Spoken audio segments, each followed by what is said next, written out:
Welcome to True Crime by Indie Drop-In. Each week we feature an episode from the best independent creators. Hit subscribe for more great true crime content. If you would like to help Indie Drop-In support indie creators, you can buy us a coffee.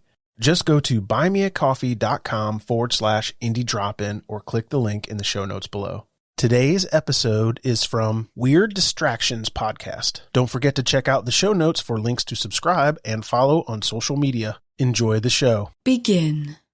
Hey everyone, it's Alex here. Just wanted to hop on quick before the episode begins to let you know that we actually have merch. So find us on Redbubble. We are at Weird Distractions Podcast, and get yourself some weird distracting merch. We've got stickers, t-shirts, notebooks, you name it. We probably have it. Check it out now on Redbubble.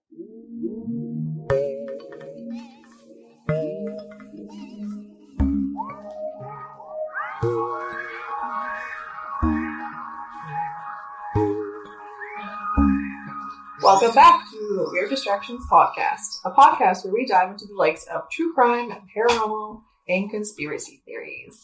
I'm your host, Christie. And I'm Alex. And well, we are sadly fast approaching Christmas. So how fitting that we find some Christmas murder joy. Christmas murder joy. That needs to be tattooed on my forehead, because that's how I'm feeling.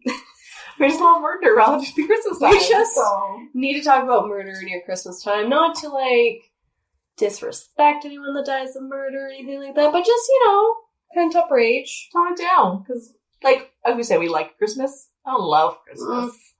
I'm not here for it. No. I'm not. Face. Just sad face.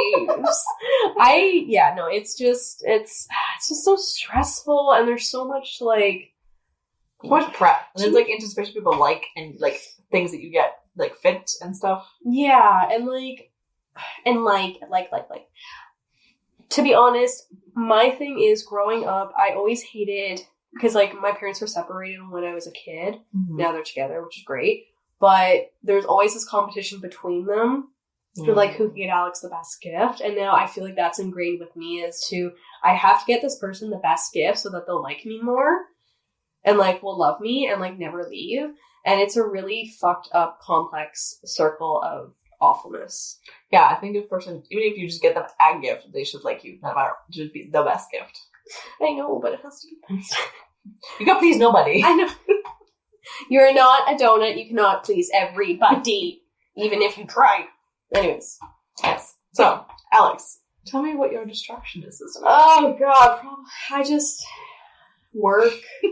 Honestly, it's that time of year, and I feel for people who have, we're not rich bitches sitting on, millions or anything by that, but, I obviously work with people who have very set incomes, and they have to stay within those incomes, or they get, in sticky situations. It kind of surprised me, people that, are living on set incomes or, disability, stuff like that, how little they have to live on. Literally, most of my clients who are on, let's say, Ontario Disability Support Program, also known as ODSP, they get roughly anywhere from $1,100 to maybe $1,700 a month, which sounds like a lot, but that's a month. That's that is for the entire month. And they live in a real apartment that is $1,000 minimum a month for rent. And that's the thing. I work in a county or an area in Ontario where a 1-bedroom basement apartment is now going for $1,200 a month plus utilities. Plus, if you make that $1,700, that's also the bills plus the groceries. That's your minimum $600 left. Exactly. So it's just a very it's a very stressful time of year for them. And then, of course, because I am an emotional sponge, I take on their stress too, and I worry about them because they're my clients, but they're people too, and I do care about them, even if they make me want to bash my head in some days because,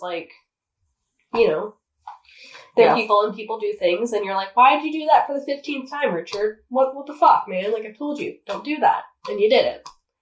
People make mistakes. People make mistakes, and it's fun, but it's just a hard time of year, and I just need to hear about awful things to remind me to let me forget about my own awful things. What about you? My distraction this week is Actually, I think I just had a few days off. Ooh. Which is nice. I don't get that very often. And then with the upcoming week of Christmas, which I work every day around Christmas, which is kind of depressing. Yeah. Just work. Knowing I'm going into this work week of busyness. Right. Coming off my couple days off. And technically, because this comes out on the 20th, we just celebrated our good old gal pal Jamie's birthday. Mm-hmm. She's finally 26, like the rest of us. In a couple weeks, I'm going to be 27. Yeah, she just joins the group and you're like, okay, bye. All right, well, we were 26 for a while now. So happy belated birthday. I mean, we'll see you, hopefully. So, but whatevs. Happy birthday. Hope you're not too hungover. Yes, you will be. You probably will be. Anyways, so let's just dive in. So Charles, also known as Charlie Lawson, was born on May 10th, 1886. He resided with his mother and father, Nancy and Augustus, in a small town known as Lawsonville. Did they name it Lawsonville, or what happened there? It's just Lawsonville. That was the county. I'm a little offended. What? You didn't tell our fine listeners what his zodiac sign was. I don't look at that shit. What does it tell me? It's a Taurus, of course. Okay. I had to Google something. Is it a Taurus or is it something else? He's a murderer. I'm just expecting a Virgo, but whatever. Or a Scorpio. I feel like that's when you showed me a picture one time. That's literally all they were. It was everyone was like a Virgo, a Pisces, and I was like, I must be a murderer. You're killing it, but the good way. But the good way, the good actually non-killing human life way. But you're killing it. But no, it's Virgo, Scorpio, Sagittarius, Pisces. There's the generalized few that were targeted. Yeah, probably a couple Geminis, because let's be real, Geminis. I felt offended. Anyways, so yes, the Lawsons live in Lawsonville. Yeah, it's just what happened. There's not a whole lot of background available. He lived and grew up. There was nothing going on. He was born. He grew up. So that's all about it. We're just assuming he had an okay childhood. That's how things are going. Nothing made him be the way he is. Usually they tell you that, but and what time? Excuse me. What year roughly was this? He was born in 1886. Yeah, so documentation's probably spotty. Yeah. Not great.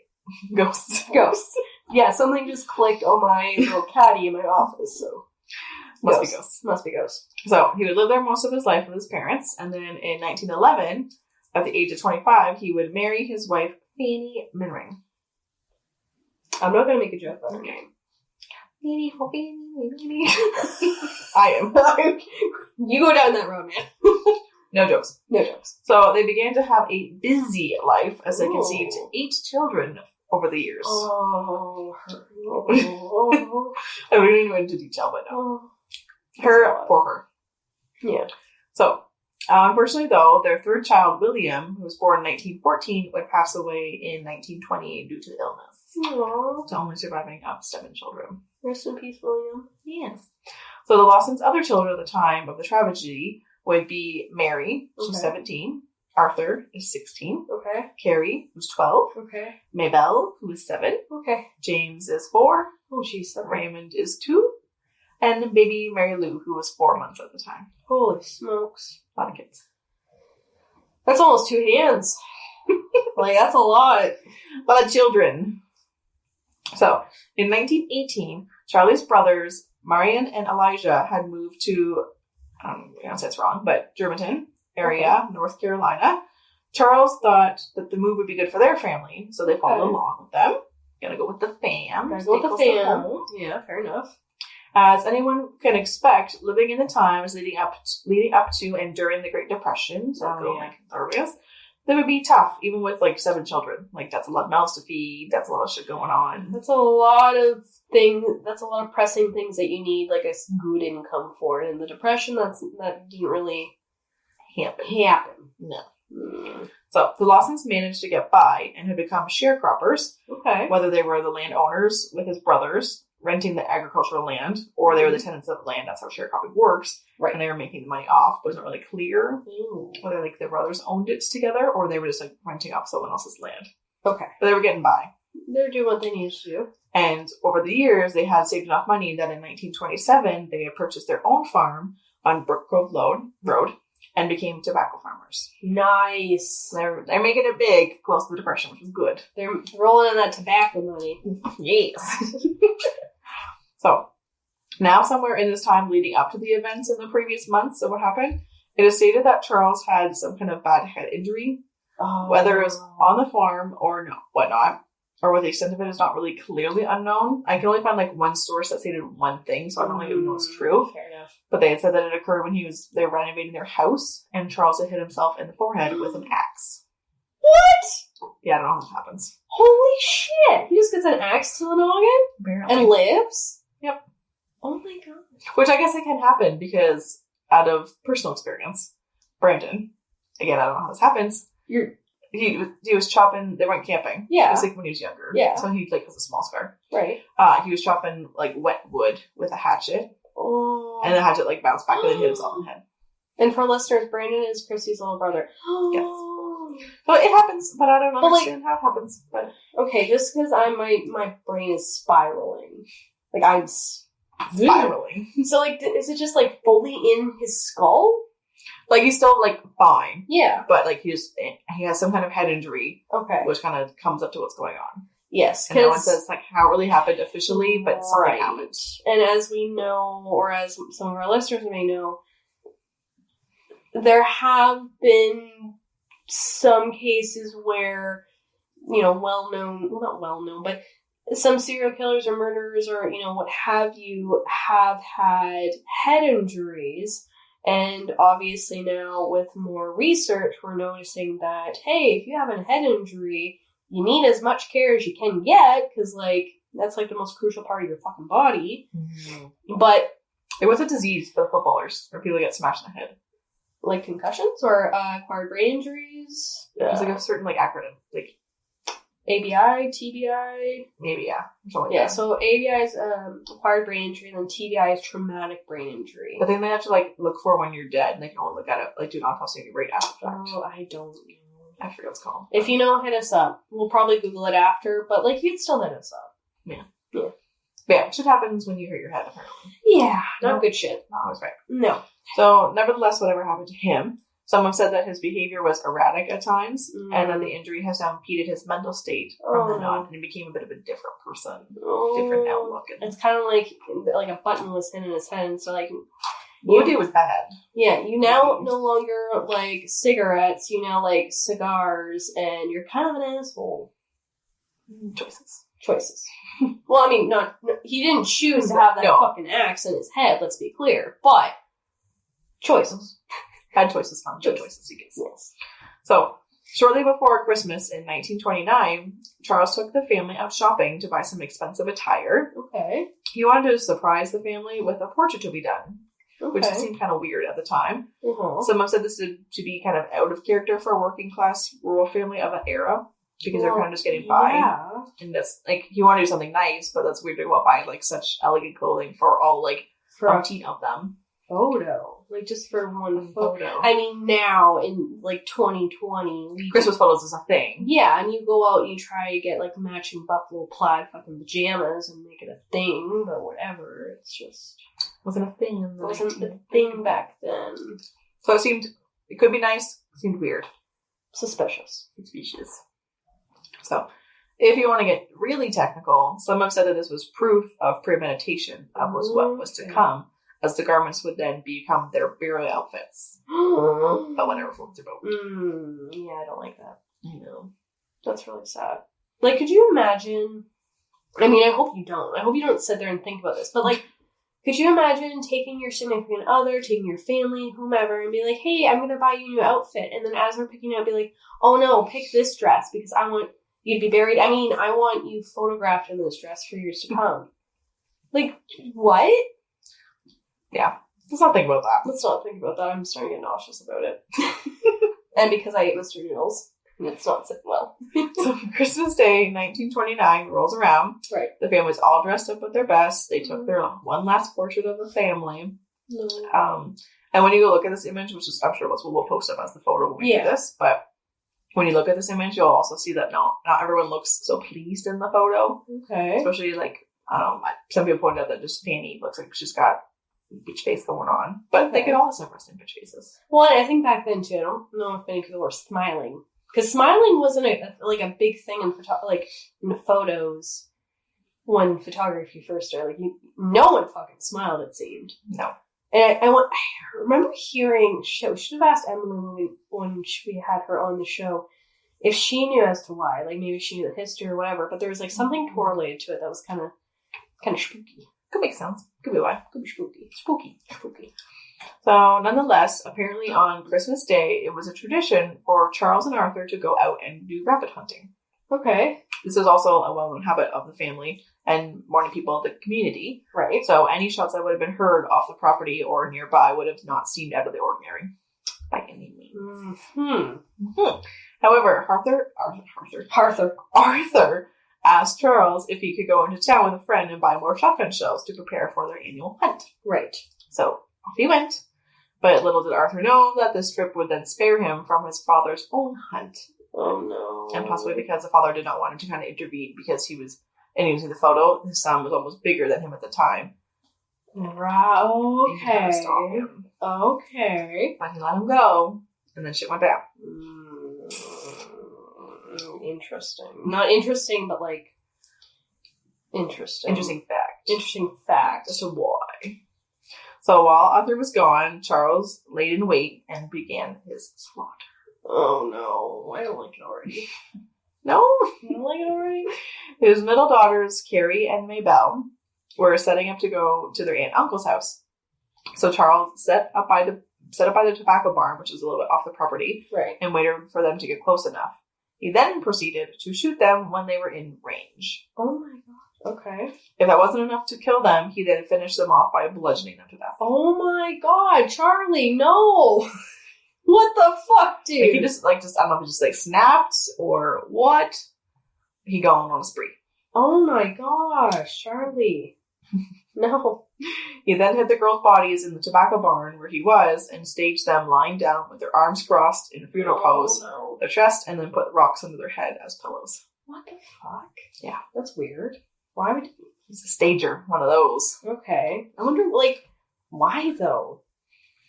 Like, somewhat felt showing a little bit of remorse, but Maybe. obviously Yeah. it's his kids. Yeah. Maybe That's so wanted to be peaceful, but it's okay, if you want to be peaceful, don't fucking bludgeon them to death and shoot them. It had gone too far to turn back now, so Charles then continues to pick off the rest of the family, one by one. He made his way back to the house where Fanny was sitting on the porch. He shot her at close range.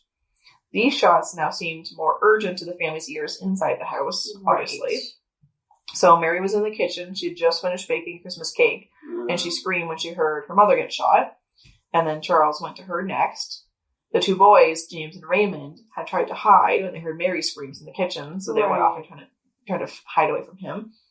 Charles managed to find them and shot them both to death. Mm. And then lastly was baby Mary Lou, who was only 4 months old. No. And I guess Charles was done with the gun because then he just flat out bludgeoned that baby to death. Oh my gosh. I know. Oh, Charlie. No holding back. No, he snapped. He went off. And I'm sure it doesn't take much to fucking bludgeon a baby. He's only 4 months old. Well, no, and why though? I don't know if it has to do with this whole mental state with the head injury before, or if you just It could have been a mixed bag of things. Like as you mentioned, it was during the Depression, or they're creeping up to the Depression, whatever. Mm-hmm. Income might have been sparse because how many people are buying cigarettes or whatever, tobacco. Mm-hmm. Farm could have gone downhill. Exactly. Who knows? Maybe some of the children had health issues and needed extra income to pay for that.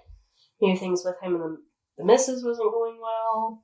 Mm-hmm. Could be a number of things. And when you have a brain injury, you're depending on what's going on, your reasoning or your ability to be able to make sound decisions is hindered. Yeah. But still. So he just went off. So the family was all gone now. Charles has proceeded to stage all their bodies the same way with the girls. So he put all their arms across their chest in the funeral pose, and then he put legit pillows under them now because they were in the house. Right. After this, Charles took his gun and then he headed into the woods. Mm-hmm. And he was out there for several hours, it says. And then, based on the shoe prints they had seen when they found him, He was pacing around a tree for like some time. Like obviously freaking out about what he did, what he's going to do, like what he realized like after the fact, like what did I just do? Yeah. But he was in his own head, obviously. So but he was out there for a couple hours. While he's out there, because like he did what he did and then left, back at the house, the family started to come by. Oh no. And to wish them like Merry Christmas or like stop by for the holidays. Oh no. And then literally all they found was the bodies though. Oh no. Everywhere. Oh, that would have been bad. So the police were called. Many more people had come by the property, like just neighbors, people had heard about things. Right. And then after some time, Charles had took his own life in the woods. And people were on the property heard those shots. So they kind of like, well, now we know what happened. Or like consume what probably happened out there. He was the last one that was alive. Right. And Arthur was back by that point, and he was with like the police. Oh. And then Arthur, like the police had gone out and like found his dad in the woods. And there was like a thing, like some sources didn't even state it, but some said that like they had dogs apparently, and like Charles taking the dogs out with him. I don't know if he actually had killed them or not, or if he just took them out with him, but apparently some said he better fucking. I mean, I'm not happy with him about killing his entire family, but like, what the fuck? What the fuck did the dogs do then? Nothing. Leave the dogs out of this. Mm-hmm. So when they went out to find him in the tree, there was apparently there was like 2 notes in his pocket. Okay. I don't know like when he wrote them, what he was thinking at the time, but one said nobody to blame but. And the other one said, troubles can cause. Just 2 minutes. What? Yeah. That's all they said. Sounds like a really, 2 really shitty fortune cookies. Like, that someone wasn't paying attention to. And they're typing away and they're like, oh, what? Oh, well, yeah, this is done printed and like... Oh, that's really confusing now. So, wait, sorry, can you repeat that again? What was it?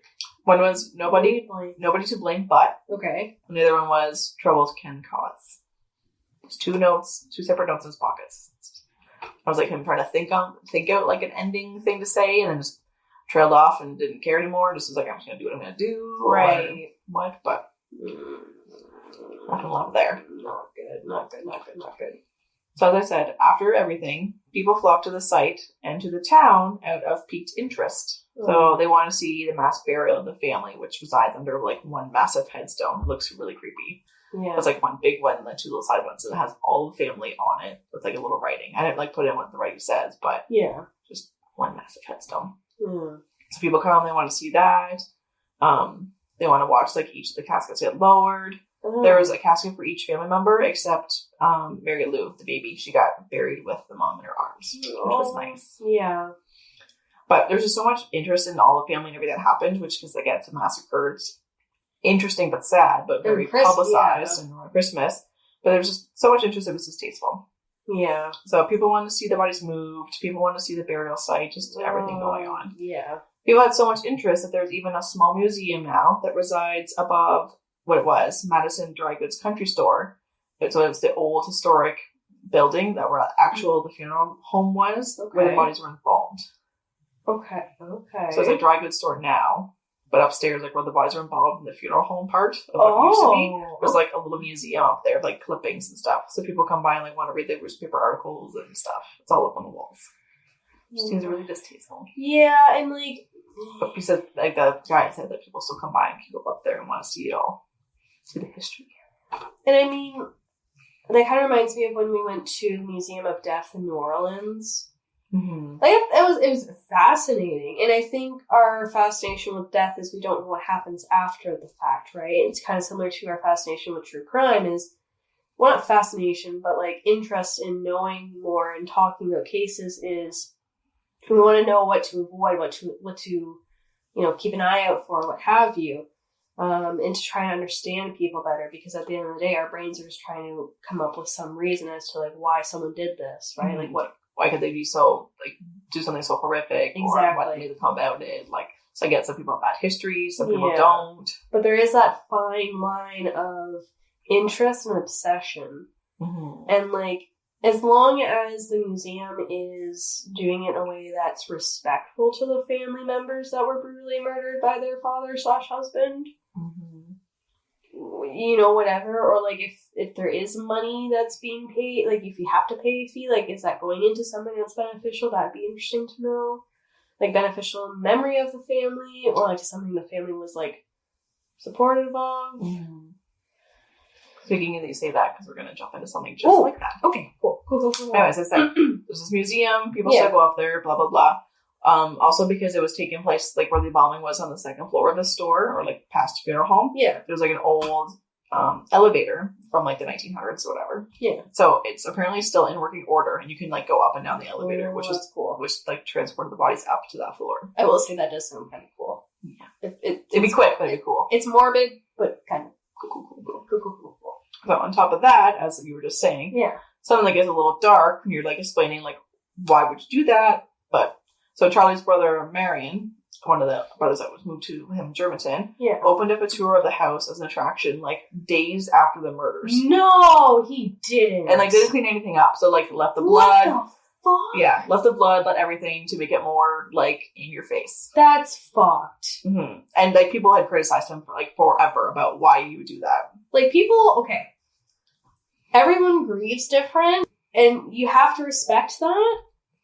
Don't fucking capitalize on your grief. What the fuck? Yeah, no. Like, his reasoning was that he said he was keeping it because he wanted like people that are paying to go see the house in such gruesome effect it was still left in, obviously, was that it was trying to pay the farm off for Arthur because Arthur's the only living person. But I was like, I don't care how you're going to make your excuse for it. That's just wrong. Sell Avon, dude. Find the MLM scheme. I'm sure there's tons back then. Like, fuck, you don't... No. It's just very insensitive. It's so There's other ways you could help Arthur out. Well, and like I said, people grieve in weird ways. Don't fucking capitalize on someone's grief. Mm-hmm. So, his brother did this, and along with it, so like I said on the day that it happened, like, Mary was in the kitchen making a Christmas cake. Oh, no. So she just freshly made his cake. It was all ready for Christmas. Oh, I don't like what you're about to tell me. I already don't like it. He left the cake on display, too, for this thing. Like, this whole attraction of people touring through the house. Yes. Open. Yes. I don't know if it was like Christmas fruitcake. I don't fucking know. But anyways, like, as people traveled through the house, they would, like, take raisins off this cake as, like, keepsakes. What the? Yeah, apparently. I was like, I don't even want with a shriveled up raisin. Be like, I went and did a tour. Here's the raisin to prove it. It's fucked up. I am nauseous. Yeah. I don't know what goes through people's mind. Like, what makes you want to, like, reach out and grab something off the display? I could get, like, maybe you want to take a brick. If there's a brick fucking laid around, maybe you want to take a brick. Maybe you don't want to take anything because you're a respectful human being. If you take something and you're given permission by the owner, that's also respectful because you're asking for permission. People are murdered. Mm-hmm. Like, freshly murdered. Freshly murdered. And you're taking fucking little tidbits of a cake of now someone who is not even, like, oh my gosh, my brain is melting. Okay. Okay. So yeah, people are going through this horrific scene of the murders, doing a tour, stealing pieces of this fucking cake. So then the brother then like puts a cover over the cake so we don't touch the cake anymore, but leaves like that for a couple years apparently. And I was like, so you have this tour on for a while, leaving this blood out, leaving this cake out, it's getting all moldy. Well, and what did people make with cakes back then? Like, is it still standing right? Because, like, yeah, I know, it's like, picture this, like, moldy-ass thing. I picture, like, what people say happens to McDonald's food if it... Doesn't happen, nothing happens. Nothing happens, like, it just looks the same for so long. Like, just get real hard. Yeah, like, what? Did it become a rock? Like, what is happening? That's what I would assume so. Didn't say, but this happened for a couple years. Wild. I was like, again, just distasteful and insensitive. Exactly. So...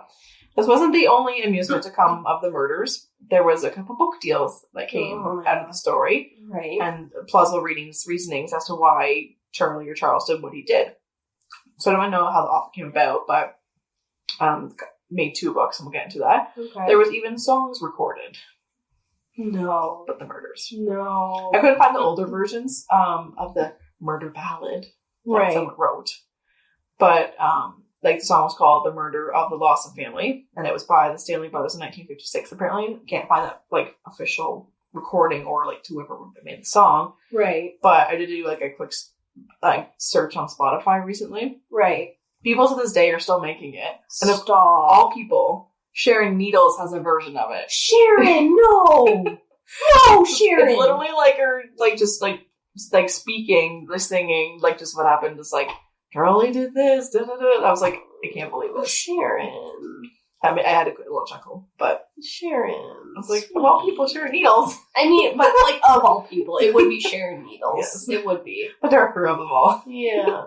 Oh, Sharon. So back on the topic of the book deals, Yeah. there were 2 main publishings that try to give more detail as to why Charlie massacred his whole fucking family. Yeah. So in 1990, the publication of White Christmas, Bloody Christmas by Trudy J. Smith, new theories have rolled in as to why. Okay. According to anonymous sources, as well as family, friends, and relatives that were still living, Charlie was believed to be sexually abusing his eldest daughter, Mary. Oh. There were even rumors that she had been pregnant with his child at the time of the killings. Oh, don't like that I know. at all. No. There's also sources saying that Fanny had said to confide in her family about this in the early 1928, so that was like a whole year before these murders even occurred, Okay. that she had speculation of like Charlie abusing Mary, Oh, shit. so that she knew or speculated it. Right. And then more evidence came forward in the next publishing in 2006 in the book of Meaning of Our Tears, which is by the same author. Mm-hmm. Apparently, Mary's friend Ella May disclosed that Mary confided in her a few weeks before Christmas of the 1929, when this Right. murders happened, that she was in fact pregnant with her father's baby, and Fanny knew about it. Right. And then another neighbor just kind of piped up as another source, saying he knew there was serious problems in the family, but he didn't want to go into detail out of Right. disrespect. Yeah. There's all these rumors that Mary was pregnant, apparently. So I don't know if that just added to Charlie's reasoning or whatever. Added to the pile of shit he was already dealing with, and then. Mhm. But I mean, like, if he was sexually assaulting his daughter, that's also not a reason to fucking murder pretty much your entire family. Like, you should, make better choices. Even like, it's hard because there was that brain injury. I'm gonna say it was probably a brain. I mean, you can't just take a fucking axe to the head and be okay about it. But like, he could have, just not done that and then not murdered. Like, things. So yeah, like no matter what his state is, there's things you could have gone around. And I'm not trying to offend him, but I'm just gonna say we do recognize that obviously there weren't obvious supports for people with brain injuries in this time, but like. Better choices. Better choices. So, however, even with so many rumors of sources like coming forward and saying about how Mary was, that the autopsy, whether it's like someone got it officially or not, never really stated she was pregnant. There's no official report that she was pregnant, but people keep saying she was pregnant. Huh. So I'll leave it up to imaginations of people. Yeah, choose your own adventure. Whether she's pregnant or not, There's no proof, there's no but proof. people keep saying that they knew that she was. I don't know. Regardless, that's still super sad. Fishy. So people grasped onto this idea as to why Charlie did what he did, and I was just trying to hide his shame, maybe, because that's why he went off on it. Yeah. But he could have killed one person instead of the whole family. It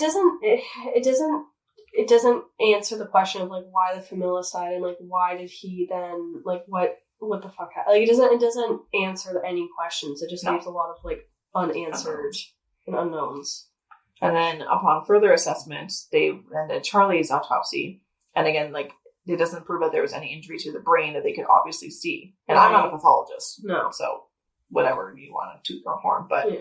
like I don't know if there's some things that are like seen visually. There's some things you can't see visually, like as a chemical thing. You can see when like if you're doing the active scans. Like, Yeah. sometimes you can be like, oh, there's a brain contusion. That must have been why he did it. Like, Right. it could be why, but And obviously, they probably weren't going to exhume his body. And I mean, obviously, they weren't going to, look into it at that point in time. They probably didn't have that kind of technology. technology. And then by the date, unless you were like going to save it, Yeah. it would be gone by now. They Oh, killed the yeah. tissue. Oh, yeah. So, anyways, to top this all off, Arthur, who was the only surviving family member from that frightful day, Mm-hmm. he went on, grew up a bit, married off. He had 4 children of his own.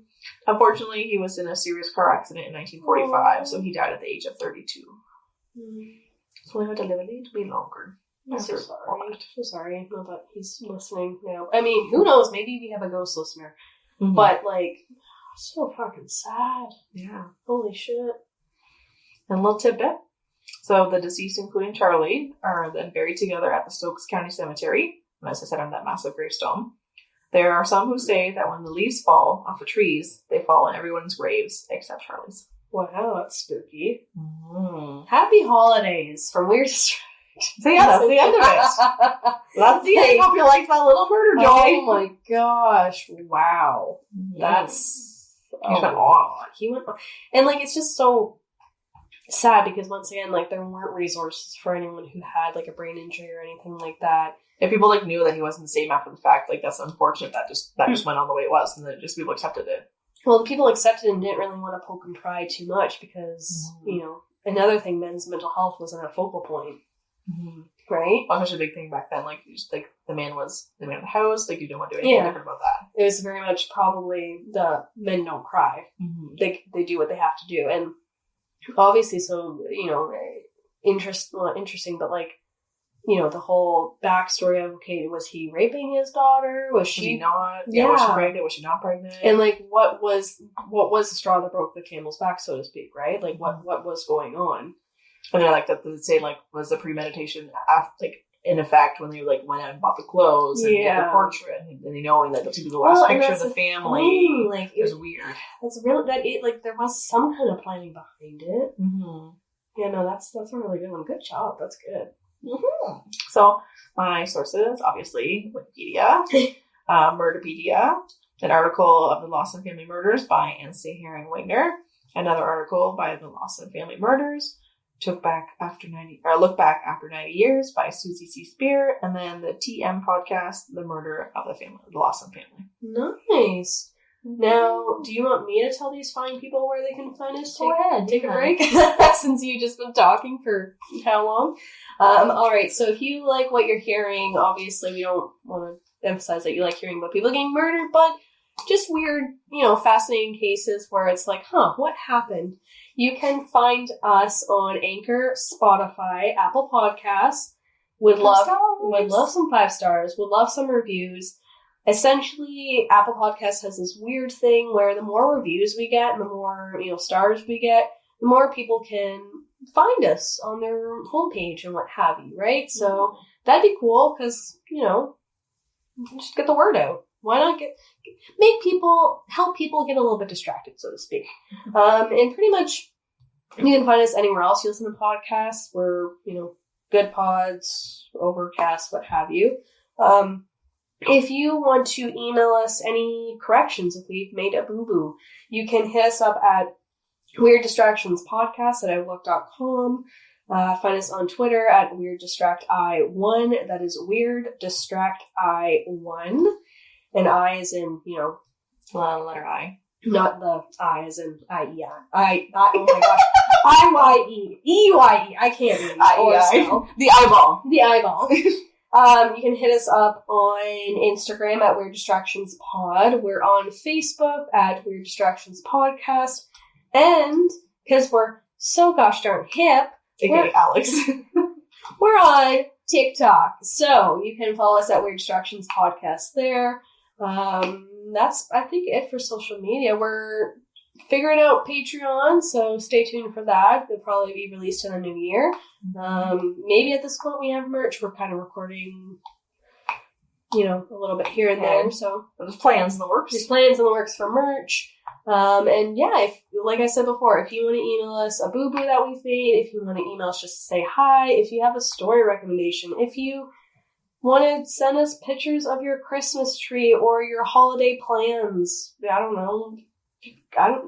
Send anything. us anything. We get a lot of spam emails, so it'd be nice to see, you know, something else. Literally anything else.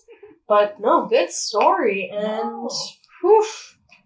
She's a doozy. She's a doozy. Well, happy holidays, because this comes out shortly before Christmas, and if you need a distraction, we got you. Bye!